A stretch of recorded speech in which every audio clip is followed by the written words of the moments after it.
Hi guys, welcome back. I'm Rakamulia. I'm a digital marketer, and today I'll be talking about creating a brand persona. Having a brand persona is actually arguably one of the most important things that you should have and keep it updated as a brand owner. Brand persona is not just about who your audience or customer actually is, but it's all about understanding them and getting into that deep psychological base level. But why is that, and how do you figure that out?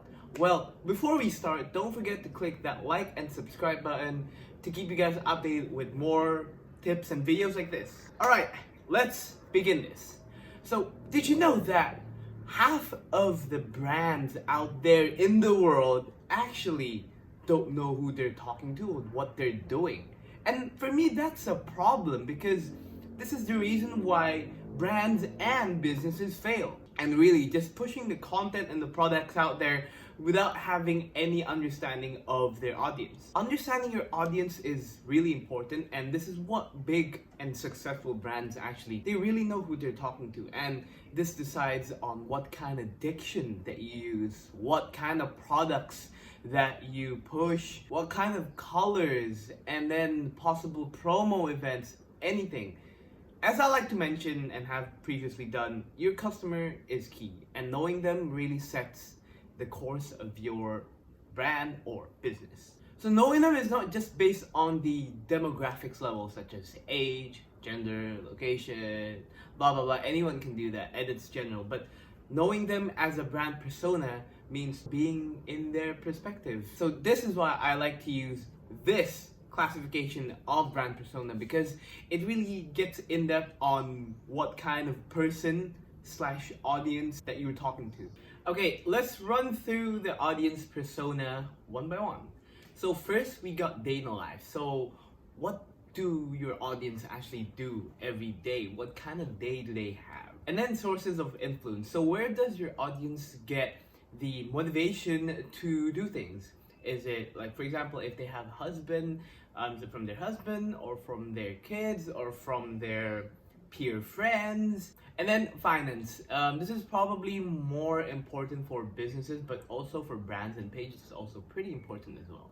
So where do they get their money from? Like, do they have a 9-to-5 job, or are they more of an entrepreneur? Next is online behavior. So what they usually do online. Are they more of the type who likes to comment stuff, post stuff, competes against other people?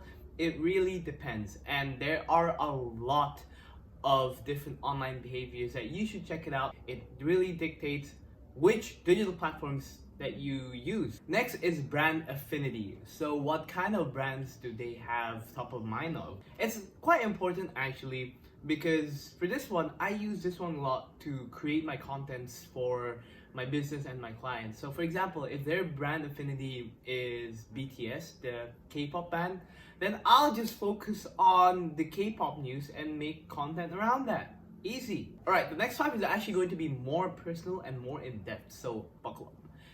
Next one is things to look for. So what do they look for in life actually? What kind of goals, what kind of problems they have, and what kind of solutions do they look for? Next is background. This one you can talk about education. Next is hopes and dreams and worries and fear. This really shapes up your brand persona. We humans are really motivated by our hopes and are demotivated by our fears. Lastly is ways to improve life. What problems they have and what kind of ways are they looking for to improve their life. Okay, so we've covered all of that up, but how do you actually get data for this? Well, there's actually a lot of ways, and I'll probably won't be able to fit it in this video, but I'll show you actually a simple and easy way to obtain insight. So go to Facebook's Audience Insights. This is where Facebook gives out open source data on consumer data, actually. Would you believe that? So what you want to do is to go to filter and then just select out your criterias on your targeted audience. From this then on, since it's insights, it's really all about speculation and also interpretation. So of course you have like the age. For example, most of your audience is in the age of 35 to 44. then most likely they're gonna have a stable job, and then they're going to probably have just started their families, and then they're just a little bit more mature in how they think. And then you can see as these audience as likely going to be using Facebook a lot more just because of their age. See how much insight there is already just from that one piece of data. And then of course you have the regions, which is usually not that important, but it tells you, for example, in some countries what kind of education and background they have. So for example, most of your audience are living near the capital city where there's much more better education and services, and you can just expect what kind of these people are really. And then afterwards there's the brand affinities, or kind of like the page likes.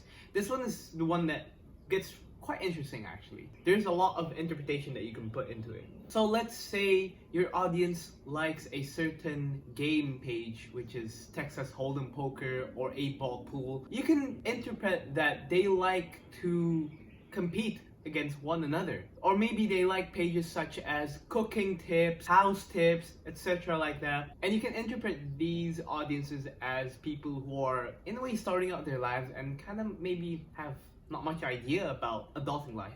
Again, Facebook audience insight is merely just an insight, but there's a lot of things that you can interpret on, and then afterwards with more data collection, then you can actually solidify or argue these data. And there you go, your brand's audience persona is done. So that's it about it, guys. Hope you guys enjoy it. I'll have another video coming up next week talking about consumer touchpoints. So just stay tuned on that. Don't forget to like and subscribe, and see ya!